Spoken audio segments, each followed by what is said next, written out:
Et ben, je pensais au retour du Seigneur et puis j'étais tracassée terrible. Et puis ça l'a continué comme ça. Et à l'âge de 12 ans, je me suis retrouvée à parler avec des jeunes un peu plus vieux que moi. Et eux, ils n'étaient pas chrétiens non plus. Mais ils parlaient qu'ils savaient que c'était la vérité, qu'il y avait un Dieu vivant et qu'il allait venir rechercher son église. Et puis que si le Seigneur revenait, eh ben, qu'ils étaient perdus. Et puis moi, tout ce que ces jeunes-là disaient, ben, ça rentrait dans mon cœur à moi. Parce que je disais, Seigneur, moi, malgré que je suis tout jeune, je sais que c'est la vérité. Et puis si tu reviens, ben, moi aussi, je suis perdue. Et puis ma famille, elle est perdue aussi. Parce qu'il n'y a pas de chrétiens, il n'y a personne qui prie pour eux. Et puis ça me tourmentait terrible. Alors tout simple, j'ai rentré chez moi. Et puis dans mon cœur d'enfant, eh ben, j'ai dit, Seigneur, moi je sais que c'est vrai. Alors moi je veux t'accepter. Et puis toi, tu feras le reste. Et j'ai donné mon cœur à Dieu comme ça, tout simple. Et ça n'a pas toujours été facile parce que j'avais pas le droit d'aller à la réunion, tout ça. Mais cet été-là, le Seigneur, il a permis que je parte en mission et que je prenne des forces. Et puis le Seigneur, il m'a jamais laissé une seconde. Juste en priant chez moi, après j'ai eu une Bible, en lisant la parole de Dieu, le Seigneur, il me bénissait. Puis j'avais rien de besoin de plus. Et puis ce que le Seigneur, là, il avait mis dans mon cœur.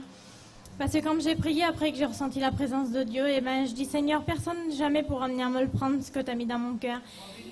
Et puis après, c'était même plus le retour du Seigneur qui allait venir chercher son église. J'avais quelque chose dans mon cœur que je voulais garder. C'était comme un trésor pour moi, et puis je voulais le garder.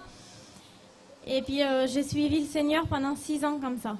Parce que mon père, il voulait pas que je me baptise. Pour mon père, je gâchais ma vie. Pour lui, une jeune, elle faisait sa vie dans le monde. Il comprenait pas, il m'avait pas élevée comme ça. Et puis en réalité, ça lui faisait de la peine. Mais j'ai persévéré en Dieu. Et le Seigneur, à l'âge de 18 ans, il a permis que mon père me laisse me baptiser. Aujourd'hui, j'ai 30 ans. J'ai pas connu le monde, j'ai rien connu dans le monde. Mais je peux vous dire aujourd'hui que le Seigneur, il m'a tout donné. Le Seigneur, il a comblé ma vie. Maintenant, j'ai ma mère qui est chrétienne, j'ai mes tantes qui sont chrétiennes, j'ai mes cousins Germain, mes cousines Germaine qui sont chrétiennes. Qu'il n'y avait pas du tout de chrétiens chez moi. Aujourd'hui, j'ai un cousin Germain qui va rentrer aux études cette année. Il va servir le Seigneur.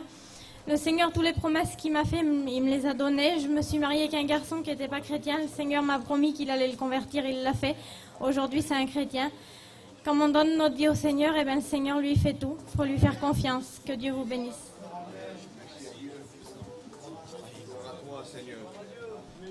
Le Seigneur a des projets pour chacun de nous.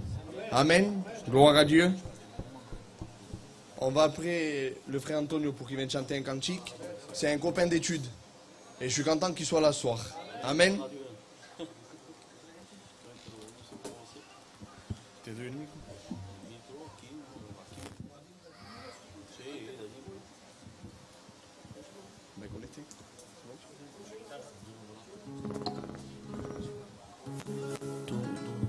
Aquí mismo c'est bon. Allez.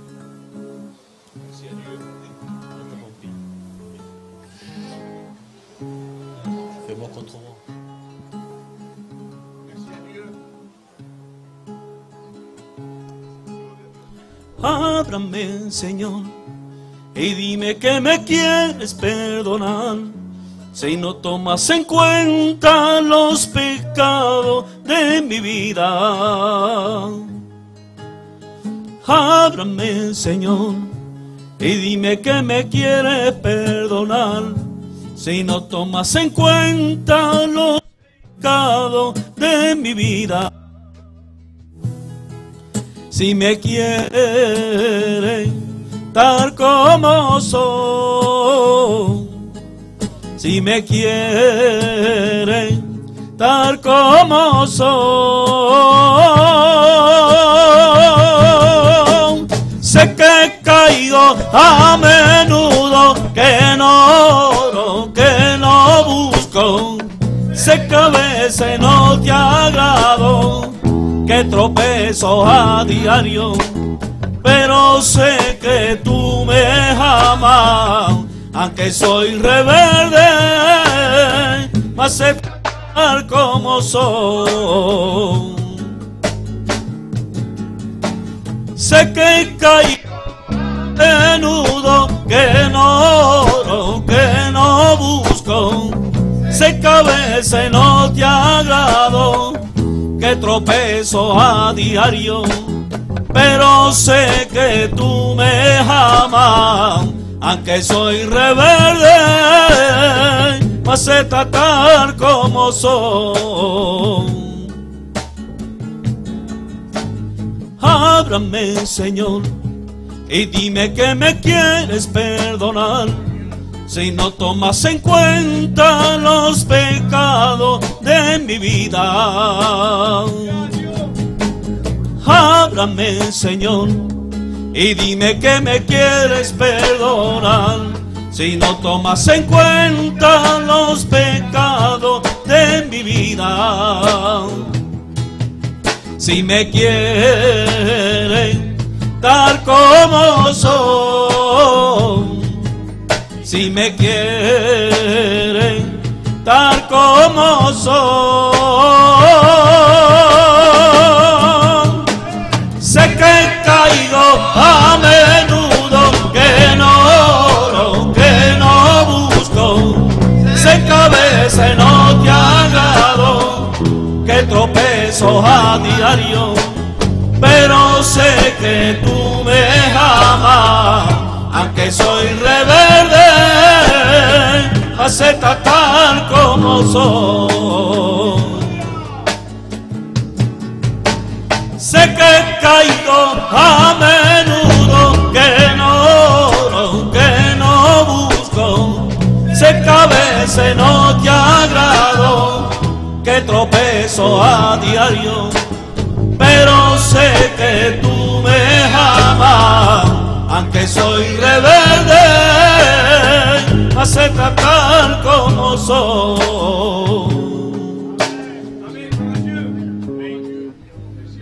Voilà, bon, c'est bien, merci. Merci Seigneur pour ce cantique merveilleux. Ce soir, je voudrais faire une offrande. D'habitude, tous les vendredis, on fait une offrande. Et on sait que cette offrande sert pour l'église, on va dire. Mais ce soir, c'est particulier. Parce que bon, on a parlé avec les frères qui sont avec moi. On a vu un jeune couple qui sont en difficulté. Le jeune couple, ils ne sont pas au courant qu'on fait cette offrande ce soir. Ils ne sont pas venus nous voir. Mais nous, on a vu que ce jeune couple qui sont chrétiens sont en grande difficulté. Alors, j'ai entendu des sœurs, jeunes sœurs qui sont venues me voir. Ils m'ont expliqué un petit peu leur problème. Et nous, on a vu bien ce soir qu'on puisse aider ce jeune couple. Hein? Ils ne sont pas au courant, peut-être que bon, voilà, ils sont même pas là. Hein? Voilà. C'est beaucoup mieux des fois. Hein? Mais et c'est pour ça qu'on voudrait les voir et faire cette offrande pour les aider. Hein? Parce qu'ils ont vraiment besoin du Seigneur, c'est sûr. On prie pour eux, mais aussi financièrement, ils sont vraiment embêtés. Hein? Voilà, le frère va chanter un cantique. Et pas dans ce cantique, et bien voilà, je laisse ça simplement dans votre cœur. Je sais que vous faites ça pour l'œuvre de Dieu. Ça concerne l'œuvre du Seigneur aussi, nous aider les uns les autres. Hein, et ça encourage aussi les frères. Parce que c'est pas simplement comme dans la parole de Dieu, il dit que des fois on salue quelqu'un par une tape bien dans l'épaule, on dit tout va bien. Hein, et on sait qu'ils sont dans le besoin, on ne le fait pas. Alors c'est dommage de ne pas accomplir la parole de Dieu. Mais ce soir, nous voulons accomplir la parole de Dieu. On veut aider nos frères, ceux qui sont en difficulté. Bien prier pour eux, c'est bien.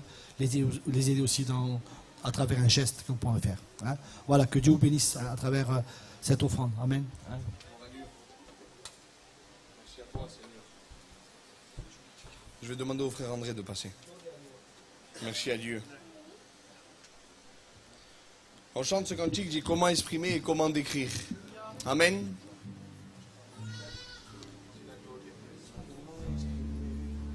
Merci à Dieu.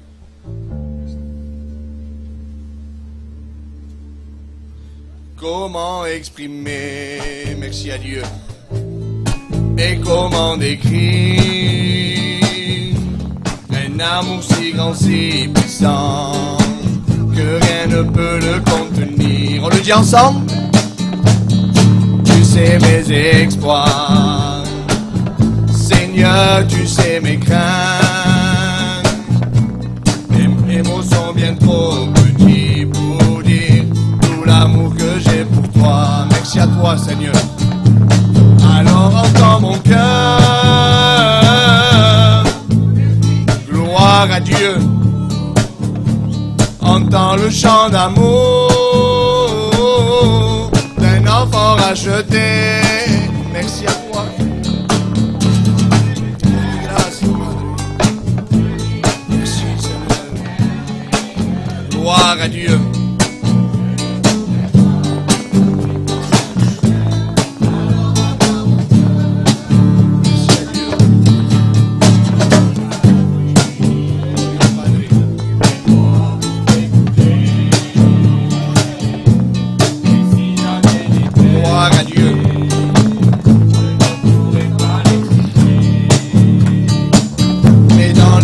De mon cœur, tu entendras toujours. Merci pour la vie, pour la vérité et pour le chemin. Alors entends mon cœur. Gloire à Dieu, merci Seigneur. Entends le chant d'amour d'un enfant racheté. Je prendrai mes faibles mots. Gloire à Dieu. Non, je ne pourrai pas te dire combien je t'aime. Alors entends mon cœur. On le redit ensemble. Alors entends mon cœur. Gloire à toi Seigneur. Merci Sauveur, un enfant racheté. Je prendrai mes faibles mots pour te dire quel Dieu merveilleux tu es. Non, je ne pourrai pas te dire combien je t'aime. Alors entends mon cœur. Non, je ne pourrai pas te dire combien je t'aime. Alors entends mon cœur. Merci à Dieu. Merci à toi Seigneur. Tu présentes tes offrandes mon frère. Merci Seigneur Dieu pour ta présence en cette soirée. Merci à Dieu. Merci Seigneur Jésus parce que tu connais tes enfants Seigneur Dieu. Tu connais chacun d'eux personnellement Seigneur Dieu. Tu connais les nécessités Seigneur Jésus. Tu connais les besoins, tu connais les prières Seigneur Jésus. Et tu mets Seigneur ton église en œuvre Seigneur Jésus. Amen. Afin de pouvoir Seigneur aider Seigneur. Merci à Dieu. Parce que tu es le Dieu qui pourvoit aux besoins. Merci Seigneur. Et qui ne manque pas à sa promesse Seigneur Dieu. Parce que tu es un Dieu de vérité Seigneur Jésus. Sois glorifié Père. Amen. Amen. Merci à Dieu. On va appeler la sœur Angélique pour qu'elle vienne témoigner.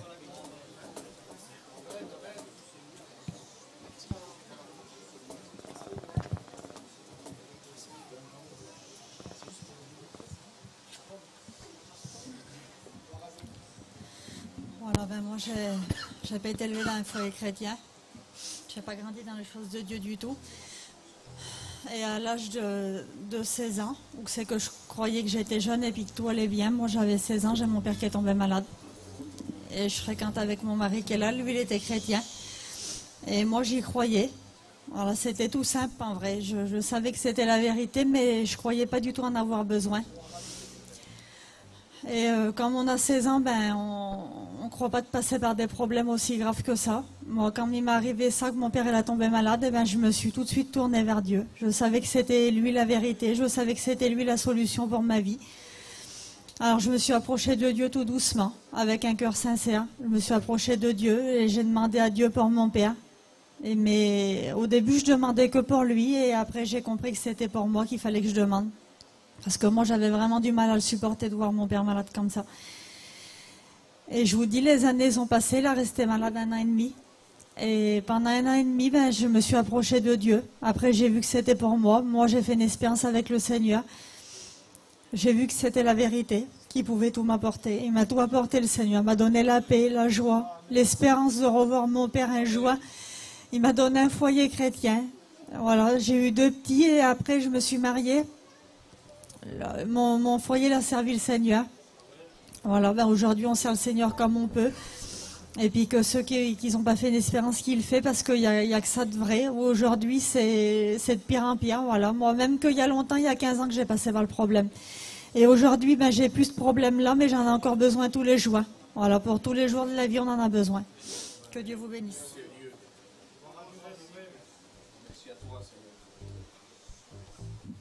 Merci à Dieu. Amen. Merci à toi, Sauveur. Le Seigneur est bon. Malgré les problèmes, les difficultés, il y a une main avec lui. Et cette main est rassurante. Parce que c'est une main qui ne se retire pas. C'est une main qui est là et qui continue à bénir. Amen. Gloire à Dieu. On va laisser le dernier cantique et après on laissera la place à la parole de Dieu. Amen. On va le faire pompier chanter le dernier cantique. Merci à toi, Seigneur.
Hay palabras que te llevan directo a la ruina.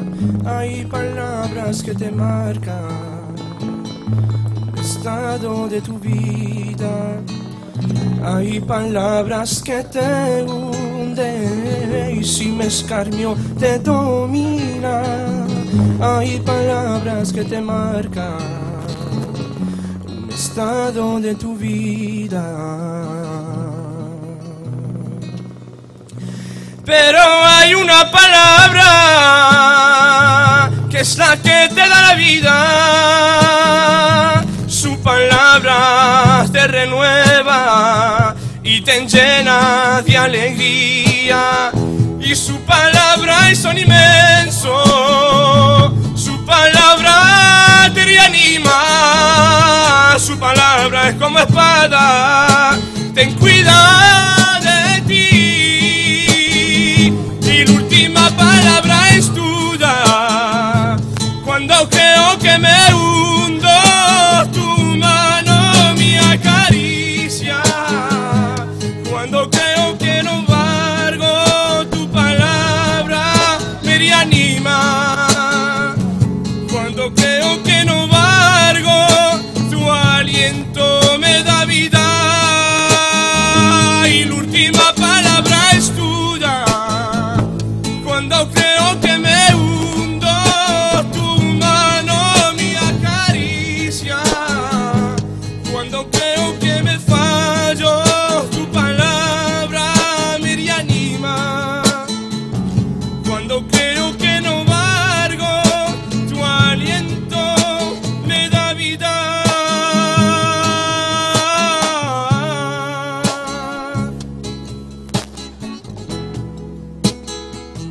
Hay palabras que te llevan directo a la ruina.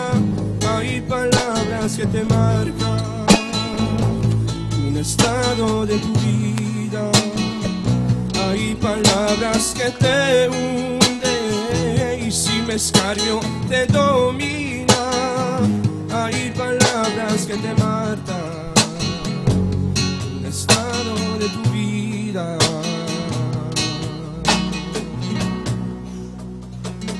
Pero hay una palabra que es la que te da la vida. Y su palabra te renueva y te llena de alegría. Y su palabra es son inmenso. Su palabra te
caridad.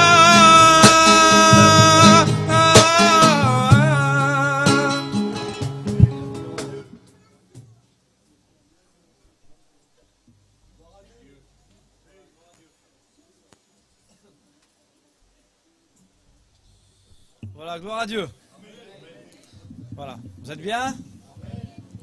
Je sais pas si le micro il est assez fort, ça va? Voilà, je suis content d'être avec vous. Hein. Et j'ai pris une photo de votre entrée là, hein, Mission Vie et Lumière. Hein, je suis fier d'être avec vous ce soir. Vous savez, on a une qualité dans notre peuple à nous, c'est que, vous savez, on est le plus grand réveil qu'il y a jamais eu. On est le plus grand réveil, pourquoi? Parce qu'on a un peuple, on a une qualité, et notre qualité à nous, c'est d'être simple. On n'a pas besoin d'être dans un endroit spécial, d'écouter un orateur spécial. On est des gens qui disent oui à la parole de Dieu. Et c'est pour ça que ça marche. Amen. Voilà, alors je dis beaucoup les mêmes choses. Hein, on est tous pareils, les serviteurs. On n'est pas venu vous apporter autre chose. Vous avez des serviteurs en place, des hommes de Dieu. On est simplement, en travers notre témoignage et la parole de Dieu, vous dire que nous aussi, on a rencontré Jésus-Christ. Amen. Alors, je voudrais un petit coup de main. Hein, je voudrais que quand je dis la parole de Dieu, je voudrais que vous dites Amen. Hein, on fait la réunion ensemble. Alors, je vais demander à Antoine qui me présente devant le Seigneur. Hein. À toi soit la gloire, Seigneur. Nous sommes heureux d'être là ce soir. Sois béni, Seigneur. Bénis-moi. J'ai besoin de toi, Seigneur. Et tu es celui qui bénit ton serviteur. Tu nous vois, Seigneur, de ton esprit. À ce fin, Seigneur mon Dieu, qui puisse simplement, Seigneur, nous apporter le conseil de Dieu. Amen. Seigneur, utilise, Seigneur, eh bien, je pourrais dire sa bouche ce soir. Oui, Seigneur. Afin que notre vie, Seigneur, soit enrichie de ta part. À toi soit la gloire. Dispose nos cœurs à entendre le beau message de l'évangile. À toi soit la gloire, Jésus. Amen. Voilà, gloire à Dieu. Hein. Il y a un texte que j'aime beaucoup, hein, puis c'est l'apôtre Paul qui en parle, et puis qui dit en ces mots, il dit Christ en nous, espérance de la gloire. Hein, et ça c'est pour les chrétiens, mes frères et sœurs. Ça veut dire que celui qui est en Christ, il a une espérance dans la gloire, espérance dans le ciel. Alors j'aimerais demander à Alphonse qui nous met le premier texte. Hein. Donc c'est vraiment bien, hein, ça va permettre de suivre le message ensemble. Et là, je vais vous lire des mots,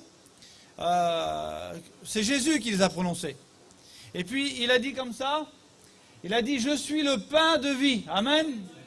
Et puis Jésus, il a dit 7 fois « Je suis ». Il a dit « Je suis le chemin, la vérité, la vie, je suis la porte, je suis la résurrection ». Et puis là, il dit « Je suis le pain de vie ». Alors je me suis arrêté sur le mot « pain » et puis après je vais vous parler de Jésus-Christ. Et puis vous savez, on a un peuple, nous, hein, on est tous pareils, je crois. Quand notre femme nous a préparé un bon repas, on aime bien qu'il y ait un morceau de pain à côté. Hein. Et puis si on n'en a pas, on est capable de demander à un copain à côté, ou on est capable de monter dans la voiture et puis aller à la boulangerie. Parce qu'on aime le pain. Et vous savez que si on mangerait tous les jours des homards, au bout d'un certain temps, on en aurait marre, certainement. Et puis si on en mangerait des côtes de bœuf, ou je sais pas, des mangers qu'on aime bien, au bout d'un certain temps, on se lasserait de ces choses. Mais vous remarquerez que tous les jours, on mange du pain. Peu importe le manger. Et puis, Jésus a dit, je suis le pain de vie. Ça veut dire que tous les jours, on a besoin de Jésus-Christ. Et de Jésus-Christ, on n'en se lasse jamais. On a besoin de lui tout le temps. Amen. Et puis, alors j'ai pris une petite note ou deux. Je me suis réveillé à 5 h du matin. Hein, et puis le Seigneur m'a donné des petites notes. Et puis, je les ai notées. Je les ai un petit peu regardées. Et puis, j'ai noté que il y a le pain d'hier. Alors, le pain d'hier, si vous voulez, quand on était chercher à la boulangerie, il était bon. Il était tout chaud. Il avait une bonne odeur, il était bon. Mais aujourd'hui, le pain d'hier, il est passé. Vous comprenez ça? Et aujourd'hui, le pain d'hier, il est rassis. Alors si ma femme me prépare un bon repas, eh ben le pain d'hier, en vrai, j'en veux pas. Je veux du pain frais. Parce que le pain d'hier, il est plus bon. Et puis vous savez, ça nous représente, si vous voulez, les gens qui vivent leur vie avec leur passé. Mais notre passé, vous savez, il y a des gens qui ont été riches. Je connais des gens qui ont eu beaucoup d'argent hier, mais aujourd'hui, ils n'ont plus grand-chose. Vous comprenez? Et puis, j'étais avec mon copain, on était dans un restaurant. Vous savez, ici, on est des vacanciers, nous. Hein, on marche, on a la tête haute, on regarde partout, on regarde direct qu'il y a un palmier, on est content. Direct qu'il y a la mer, on est content. Et avant de venir ici, on a dit, on va aller dans un restaurant. C'est un restaurant qu'on allait il y a longtemps, un restaurant de fruits de mer. Et puis, on en a parlé plusieurs fois. On a pris on a réservé, puis hier soir on y a été. Alors on y a été, puis on s'est mis devant, et puis on s'est mis devant la porte avec l'enseigne, on a pris une photo. On est content, on a pris notre photo. Mais j'aimerais vous dire aujourd'hui là, il ne nous reste plus que la photo. C'est que des bons souvenirs en vrai. La journée d'hier, elle est passée. Et il y en a beaucoup qui vivent avec le passé. Il y en a beaucoup, on les appelle les nostalgiques. Il y a même une radio, il s'appelle Radio Nostalgie. Parce qu'on se souvient des choses passées où c'était agréable, on a passé de bons moments. Mais aujourd'hui, c'est rassis. Vous comprenez? On ne peut pas construire notre futur avec notre passé, ça ne marche pas. Alors le pain d'hier, il était bon, mais c'était hier. Et il y a aussi le pain de demain. Alors le pain de demain, il va certainement être bon aussi. Il va certainement avoir une bonne odeur.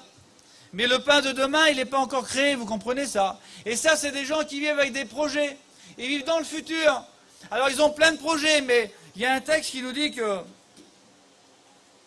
ne te vante pas du lendemain, car tu ne sais pas ce qu'un jour peut enfanter. Alors si vous voulez, on peut vivre avec notre passé, ça ne marchera pas. On peut vivre avec des projets, mais vous savez, des projets, il y a un dicton qui dit au pays des promesses, on meurt de faim. Ça veut dire en vrai, c'est que des promesses. Il n'y a rien pour nous à manger. Alors moi, je voudrais vous présenter le pain d'aujourd'hui. Le pain d'aujourd'hui s'appelle Jésus-Christ. Et sur le pain d'aujourd'hui, tu peux construire ton avenir, ton futur, ton demain. Et avec Jésus, tu ne seras pas déçu. Amen. Et puis j'aimerais vous dire que Jésus-Christ, il a plein de bons projets pour vous. Mais avec lui, c'est sûr. Amen. Dites Amen. Alors je vais vous faire une lecture. Hein. Alors Marc 10. On pourrait commencer au verset 46, mais comme je ne voudrais pas être long, on va aller un peu plus loin. Et je voudrais vous commenter l'histoire. Hein, je ne sais pas si mon frère il va mettre le texte. 51, verset 51. Voilà, alors je vais vous commenter un petit peu l'histoire et puis on va arriver ici. C'est une histoire qu'on connaît très bien. Hein, le verset 46 nous parle qu'il y a un homme, il s'appelle Bartimée. C'est un homme qui a connu beaucoup de misère. C'est un homme qui est tombé aveugle. Et puis par rapport à ça, certainement, il a connu l'angoisse, la douleur. Il a certainement connu le mépris où les gens devaient se moquer de lui. Et puis un jour, il a pris une décision. Il a dit, mes parents, ils vieillissent, alors ce que je vais faire, je vais trouver un petit travail pour essayer de ne pas être un poids pour eux. Et puis un jour, la Bible nous dit qu'il va se mettre sur le bord d'un chemin. Et vous savez, les aveugles, à l'époque, on leur mettait un vêtement spécial pour les reconnaître. Et la Bible nous déclare comme ça, il est sur le bord du chemin, il a un vêtement bizarre, et puis il y a des enfants qui marchent, il y a des enfants, il y a des gens qui passent avec des chevaux, et toute la journée, ça passe devant lui comme ça. Alors il se retrouve assis par terre, sur le bord d'un chemin, il est rempli de poussière, et puis avec beaucoup de problèmes. Et puis un jour, il y a un homme qui passe. Et c'est sur cet homme que je voudrais vous parler ce soir. Et cet homme, il s'appelle Jésus-Christ. Et puis vous savez, cet homme, il est assis par terre avec tous ses problèmes, avec tous ses misères. Et puis en vrai, qui passe une vie sans misère, sans problème? Et j'en suis sûr, il y en a plein ce soir qui sont venus avec des problèmes. Et puis Jésus va lui poser une question. Est-ce que tu peux remettre le texte? Jésus prenant la parole et lui dit, que veux-tu que je te fasse? Alors bien sûr que dans son problème, dans sa misère, lui, ce qu'il avait besoin, c'était de recouvrir la vue. Vous l'avez compris ça? Et puis le texte là, les paroles de Jésus-Christ, il y a 2000 ans de cela. Mais ils vont passer les années, et puis ils vont arriver jusqu'à nous.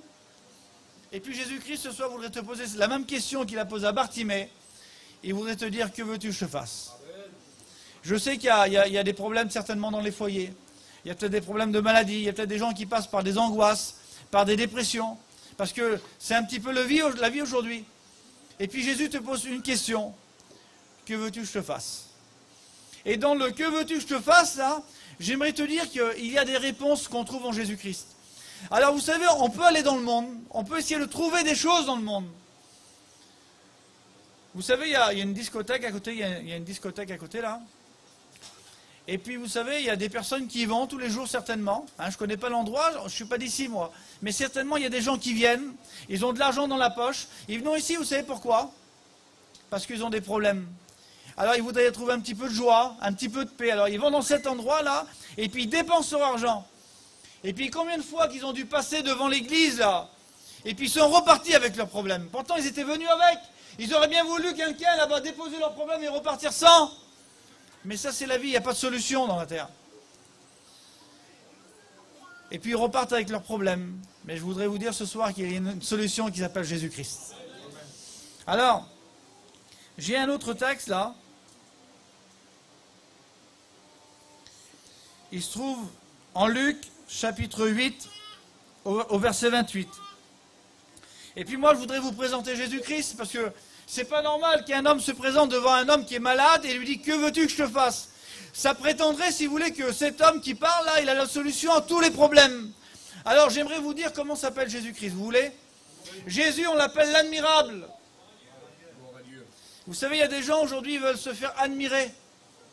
Lui, on l'appelle l'admirable, on l'appelle le conseiller, le Père éternel. On l'appelle aussi le prince de la paix.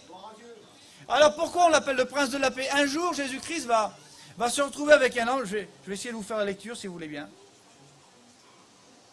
Écoutez bien.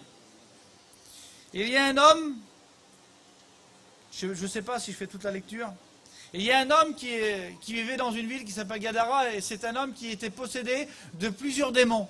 Et c'est un homme qui était malheureux, avec des millions de problèmes. Et puis un jour, Jésus va passer par là. Et puis quand Jésus va s'approcher de cet homme-là qui est possédé par des démons, écoutez bien ce qui va se passer, c'est le démon qui va parler, écoutez. Verset 28. Ayant vu Jésus, il poussa un cri, se jeta à ses pieds. Imaginez que les démons se jettent aux pieds de Jésus-Christ. Et il dit d'une voix forte, « Qu'y a-t-il entre moi et toi, Jésus ?» Donc, il le présente comme Jésus, « Fils du Dieu très haut. » Et il dit, « Je t'en supplie, ne me tourmente pas. » Vous savez que les démons tourmentent les hommes. Eh bien, mon sauveur à moi, mon Jésus à moi, il tourmente les démons. Et il dit, « Je t'en supplie, ne nous tourmente pas. » Eh bien, c'est lui, Jésus-Christ. C'est lui qui s'adresse à Bartimée et qui dit, « Que veux-tu que je fasse ?» Alors, c'est pas étonnant qu'il a la solution. Et puis, j'aurais pu vous prendre plein d'exemples. Il a guéri des malades. Il a guéri des paralytiques. Il s'est adressé aux aveugles. Et puis, la Bible nous dit que tout pouvoir lui a été donné dans le ciel et sur la terre. Amen. Ça, c'est Jésus-Christ. Alors, on va aller un petit peu plus loin. Vous voulez qu'on va plus loin? Alors, encore un texte. Ésaïe 66.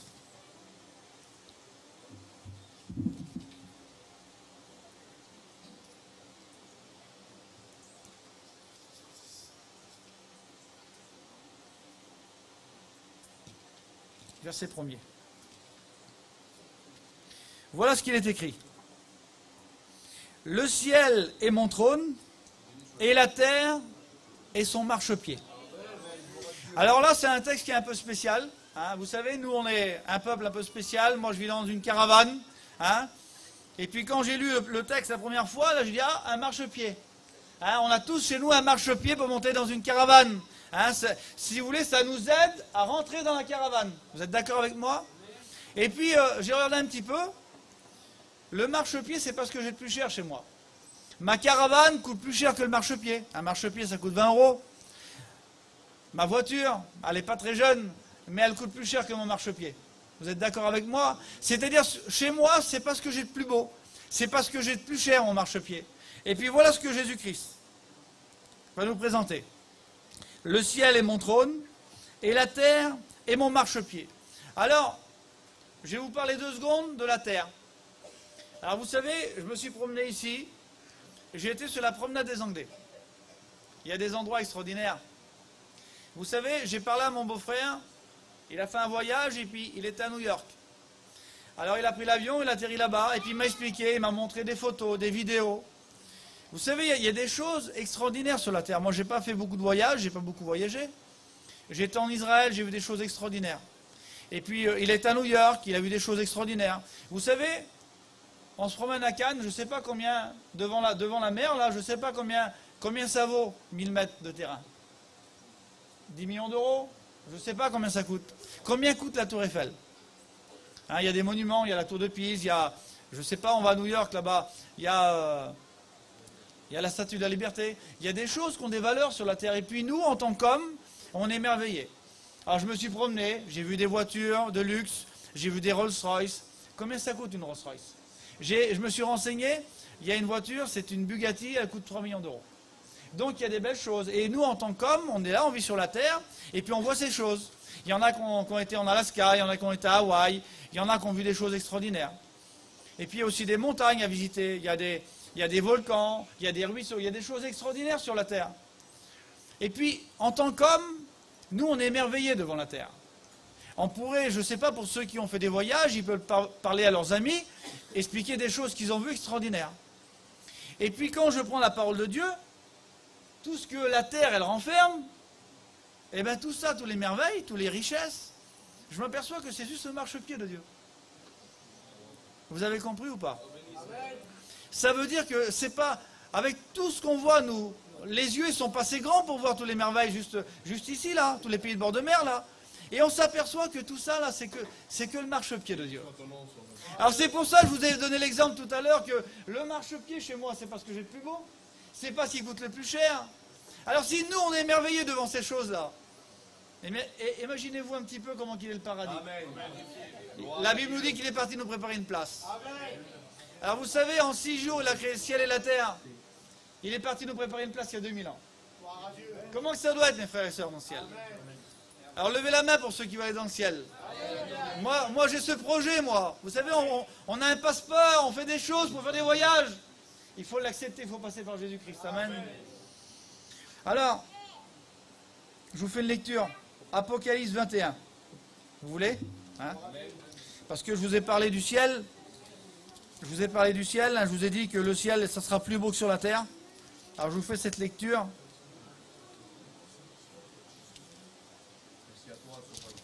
Voilà ce qu'il est écrit. Alors on a compris que sur la terre, il y a des belles choses. Il y a des endroits extraordinaires. J'ai regardé sur Google les plus beaux restaurants du monde. Il y a des restaurants qui sont sous la mer. On mange, il y a des poissons, des gros poissons autour de nous. Il y en a qui sont dans les montagnes. Il y a des endroits magnifiques sur la terre. Et nous, on est émerveillés de tout ça. Alors pour vous parler du ciel, en vrai, j'ai pas les mots. Antoine, j'ai pas les mots. J'ai pas les mots pour vous parler du ciel. Alors voilà ce que la Bible nous dit. Verset 4.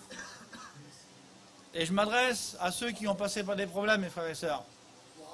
Il essuiera toute larme de leurs yeux. Est-ce que vous croyez qu'on peut payer ça avec de l'argent? Vous savez, je dis souvent, moi, on vit sur la terre et celui qui a un beau terrain, une belle maison, une belle voiture, il n'y a pas plus beau, vous avez raison, c'est une merveille. Mais vous savez, quand on passe par le problème, quand on passe par l'épreuve, eh ben, notre confort, notre belle voiture, même si on roule en Ferrari, ça ne va pas consoler ça. Alors, le confort, c'est bien. Mais quand on passe par le problème, ce qu'on a besoin, c'est du réconfort qui s'appelle Jésus-Christ. Amen. Et puis là, il dit, il essuiera toute larme de leurs yeux. Quelle bonté, Seigneur, quelle espérance. Hein? Et la mort ne sera plus. Alors il essuiera toute larme de nos yeux. On ne pleurera plus dans le ciel, mes frères et sœurs. Il y aura plus de larmes. Et puis la mort ne sera plus, il aura anéanti. C'est la dernière personne qu'il va détruire, c'est la mort. On va rentrer dans le ciel pour l'éternité. On ne mourra plus. Amen. Il dit, il n'y aura plus ni deuil. C'est pas facile de passer par un deuil, mes frères et sœurs. Hein. Dans le ciel, on sera consolé pour l'éternité. Il dit, il n'y aura plus de cris. Vous avez déjà été dans un hôpital, hein? Et puis il y a des personnes qui passent par la misère et on passe à côté d'eux, puis il y a des cris. Et les cris, là, ils nous glacent le sang. Eh bien, plus jamais on écoutera des cris. On sera dans le ciel pour l'éternité. Amen. Il dit, il n'y aura ni douleur. Il n'y aura plus de douleur dans le ciel. On sera consolé pour l'éternité. Amen. Alors, je ne sais pas, déjà avec ça, je pense qu'on pourrait prier le Seigneur. Alors, je vais terminer encore sur un autre texte. Hein? Acte 9, au verset 3. Alors là, c'est le même texte, ça. Non, c'est pas ce texte-là, c'est verset 3. Verset 3. 9, verset 3. Alors, je vous commente l'histoire. Hein, j'ai commencé le message avec Jésus qui croise Bartimée. Vous vous souvenez de ça, hein? Et donc, Jésus lui dit, que veux-tu que je te fasse? Hein? Donc, c'est ce que Jésus va dire. Et là, on va un peu plus loin, on va passer quelques livres, et on va aller Actes des Apôtres. Et puis là, il va se passer quelque chose, c'est qu'il y a un homme qui était extrêmement méchant, il s'appelle Saul de Tarse. Dieu va changer son nom, il va l'appeler l'apôtre Paul. Et puis cet homme qui était extrêmement méchant, il avait des projets, il prenait les chrétiens, il les mettait en prison. Et puis dans sa tête, dans son cœur, ses idées c'était comme ça. Et puis un jour, en acte 9, là, il marche sur le chemin de Damas. Et puis là, Jésus-Christ va lui parler. Et là, il va tomber aveugle, il va tomber à genoux, puis d'un seul coup, Jésus-Christ va s'adresser à cet homme. Et puis à un moment donné, il va s'apercevoir, si vous voulez, qu'il a passé toute sa vie, lui, à combattre Jésus-Christ, à combattre les chrétiens. Et à un moment donné, il va comprendre, là, sur le chemin de Damas, qu'il va rencontrer Jésus-Christ. Il va s'apercevoir qu'il a combattu la vérité pendant des années. Et puis là, Jésus-Christ lui parle. Et puis quand il s'aperçoit que c'est la vérité, puis je ne sais pas, peut-être qu'il y a des personnes parmi nous qui ne sont pas chrétiens ce soir. Et en travers la parole, on s'aperçoit que c'est la vérité, qu'il y a 2 endroits où passer l'éternité, et que dans le ciel, on sera consolé pour l'éternité. Et puis quand il comprend ça, lui, vous savez ce qu'il va faire? Il va dire des mots. Mais les mots qu'il va dire, lui, je ne pense pas qu'il sait que Jésus-Christ l'a déjà dit. Il l'a dit à Bartimée. Et puis lui, dans son cœur, parce qu'il a compris que c'était la vérité, à ce moment-là, il veut faire quelque chose. Et il lui dit, voilà, comme il était en chemin et qu'il approchait de Damas, tout à coup, une lumière venant sur lui, resplendit autour de lui. Et là, il va dire, Seigneur, il va voir que c'est la vérité, il va s'apercevoir qu'il s'est trompé pendant des années. Il va dire, Seigneur, que veux-tu que je fasse? C'est-à-dire, c'est les mêmes mots. C'est les mêmes mots, mais pas prononcés par la même personne, et pas non plus dans les mêmes circonstances. Ça veut dire que Jésus-Christ, on le sait que Jésus est capable de dire, que veux-tu que je te fasse? Parce qu'on a l'habitude, c'est toujours lui qui bénit. C'est toujours lui qui délivre. C'est toujours lui qui tend la main. Alors on le sait. Mais c'est beau aussi quand on rencontre le Seigneur et puis qu'on devient disponible en disant, Seigneur, j'ai compris que tu es la vérité. J'ai compris que tu as des projets pour moi. Alors Seigneur, je voudrais dire les mêmes mots que Jésus. Que veux-tu que je fasse, Seigneur, aujourd'hui? Seigneur, maintenant, qu'est-ce que je pourrais faire? Alors le texte c'est ça. Que veux-tu que je fasse? Alors on va terminer avec un texte. Vous voulez? Alors si ce soir tu as compris la parole de Dieu et que dans ton cœur tu dis en vrai c'est la vérité, maintenant j'ai compris. Seigneur, que veux-tu que je fasse? Alors je vais te le dire, qu'est-ce qu'il faut que tu fasses? Proverbe chapitre 23 au verset 26. Il dit, ma fille, mon fils, donne-moi ton cœur. Donc c'est la réponse à ta question. J'aimerais te dire que Dieu a des grands projets pour toi. Mais il faut passer par Jésus-Christ. Vous savez, j'avais de l'argent. Et puis j'avais décidé de faire un voyage. Avec ma femme, on devait se marier. Et puis on avait tout ce qu'il fallait en vrai. Et puis je me suis aperçu que mon passeport, ben, il était plus valide, si vous voulez. Et à cause du passeport, je ne pouvais pas prendre l'avion et je ne pouvais pas faire le voyage. Je voudrais vous dire que, à ce moment-là, Dieu a parlé dans mon cœur. Et puis il me dit, toi, si tu n'as pas le passeport, là, tu ne prends pas l'avion et tu ne vas pas dans les îles. Et puis là, il m'a dit, moi, je suis le passeport pour entrer dans le ciel. Sans Jésus-Christ, il n'y a pas de ciel, mes frères et sœurs. Il n'y a pas d'éternité auprès de lui. Alors, on va prier le Seigneur. Alors, on va prier le Seigneur. Et puis, je voudrais te dire ce soir que il te repose cette question. Que veux-tu que je fasse? Que veux-tu que je fasse? Il est capable de tout faire. Vous savez, je dis souvent que Jésus est le médicament qui guérit toute maladie. Il n'y a pas un problème que Jésus-Christ ne peut pas résoudre. Il n'y a pas une maladie qui ne peut pas guérir. Il n'y a pas un lien qui ne peut pas briser. C'est Jésus-Christ. Amen. Mais en retour, toi qui as écouté la parole, dans ton cœur, il doit se passer quelque chose et tu dois dire ces mots. Parce que tu sais aujourd'hui que c'est la vérité. Tu dois dire, Seigneur, qu'est-ce qu'il faut que je fasse? Eh bien, je te relis le texte. Il faut que tu lui donnes ton cœur. Il faut que tu fasses la paix avec lui. Il faut que tu fasses la paix avec le Christ. Alors, on va prier le Seigneur, vous voulez? On va prier le Seigneur. On va courber les fronts. Et je voudrais demander, je ne sais pas, je ne connais pas l'auditoire, hein, puis je le fais de tout mon cœur.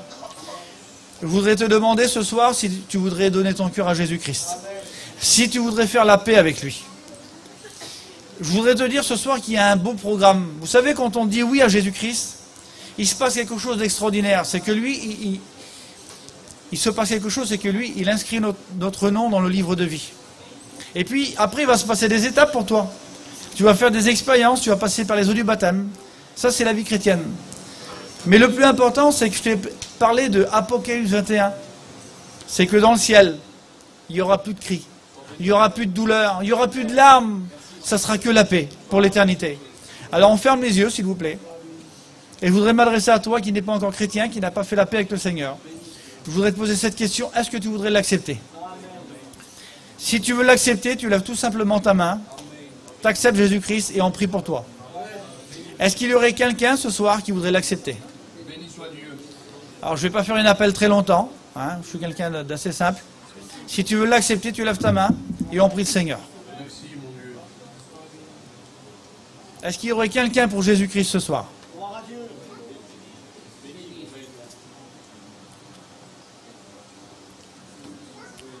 Jésus t'aime, Jésus a des projets pour toi.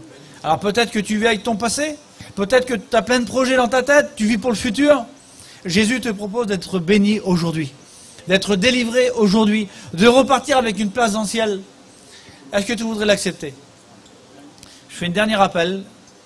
Si tu veux accepter Jésus-Christ, le Seigneur t'a vu, mon frère. Le Seigneur t'a vu. Est-ce qu'il y aurait une deuxième personne qui voudrait accepter Jésus-Christ? Le Seigneur t'a vu, mon frère. Jésus a un programme de bénédiction pour toi. À partir d'aujourd'hui, tout peut changer.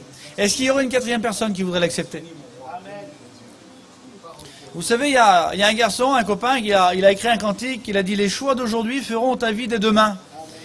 Vous savez, les décisions qu'on prend aujourd'hui, là, il va y avoir une différence terrible dans le ciel. Est-ce que tu voudrais l'accepter? Le Seigneur t'a vu. Alors, je vais demander à Antoine, hein, frère ancien, tu viens prier le Seigneur? Que Dieu vous bénisse. Nous prions le Seigneur ensemble. Seigneur, merci pour ta grâce. Merci pour ta parole de ce soir. Tu sais parler au cœur. Et tu es celui qui est merveilleux. Et nous croyons en tes promesses. Seigneur, dépose Seigneur, dans leur vie, Seigneur, de ceux qui ont levé leurs mains, eh bien ta grâce, Seigneur, ton amour, ta compassion. Bénis-les, Seigneur, richement, Seigneur. À toi soit la gloire. Amen. Gloire à Dieu. Merci, Seigneur. Merci pour cette soirée. Ce soir, Dieu a parlé à nos vies et il sait si bien le faire. Et je bénis, Seigneur, pour ça. C'est vrai, il faut donner son cœur à Dieu. Mais Jésus aussi t'a donné son cœur. Il t'a donné plus que son cœur. Il a donné son corps pour toi, à la croix. Alors ce soir, l'échange, qu'est-ce que c'est une vie, un cœur, face au sacrifice de Christ? Il a tout donné pour toi. Amen. Et je sais que ce soir, il va bénir ta vie. Parce qu'il t'aime. Amen. Merci Seigneur. Voilà le programme. Vous le connaissez, nous sommes vendredi, nous avons le culte dimanche à 10h. Hein, venez. Les chrétiens, je vous invite tous à venir à l'église. Moi, je ne serai pas là, je suis sur Videban. Hein, à l'église de Videban. Il y a d'ailleurs des chrétiens de Videban, ils sont ici. Hein, et je bénis Dieu. Merci Seigneur, parce qu'il y a un travail et les gens... On travaille ensemble, les églises plus ou moins qui sont à côté. On travaille ensemble et je bénis Seigneur pour ça. Alors, dimanche, je ne suis pas là, mais le frère est là, le frère Antoine, le frère Jean-François sont là. C'est eux qui vont assurer le culte. Merci Seigneur, Amen, Alléluia. Gloire à Dieu. Et ce soir, je voudrais aussi remercier quelqu'un en particulier. Il est là, hein, c'est le frère... je peux l'appeler comme ça dans le futur, le frère. Pourquoi pas, si Dieu touche son cœur. Il n'est pas encore converti à Dieu, mais peut-être Dieu fera de lui un chrétien plus tard. C'est le frère Laurent hein, qui est là, merci. Laurent, parce que je veux te remercier pour le panneau hein, que tu as fait. Hein. Ça a été pour nous vraiment un bon geste. Hein. Le frère a payé, c'est un inconverti et à rapport à ce qui s'est passé, on l'a soutenu pendant le décès de son papa. On l'a soutenu, on l'a témoigné de Dieu. Et lui, on va dire, il a voulu nous remercier quelque part en nous faisant ce cadeau de ce panneau. Voilà. Alors je tiens à le remercier et je t'invite Laurent à venir plus souvent avec ta maman. Hein. Soyez bénis. Vous savez qu'on prie pour vous, hein, on prie pour vous parce que ça fait des années qu'on vous connaît, on prie pour vous et on a vraiment à cœur que Dieu vous bénisse hein, et que Dieu vous aide aussi à travers ce désert, on va dire, comme ça, de cette séparation. Voilà. Gloire à Dieu, merci Seigneur. Hein. Merci aux frères qui a prêché, les frères qui ont témoigné, merci Seigneur. On ne se connaissait pas, hein, je ne pense pas. Eux, ils m'ont vu là-bas, tu m'avais à Gien, tu m'avais dit, mais je ne le connaissais pas. Et aujourd'hui, voilà, je connais un frère et je bénis Dieu parce qu'il y a du travail. Je bénis Seigneur parce que l'église de Fréjus, elle est connue au milieu du voyage, c'est important. Les frères m'en parlent souvent.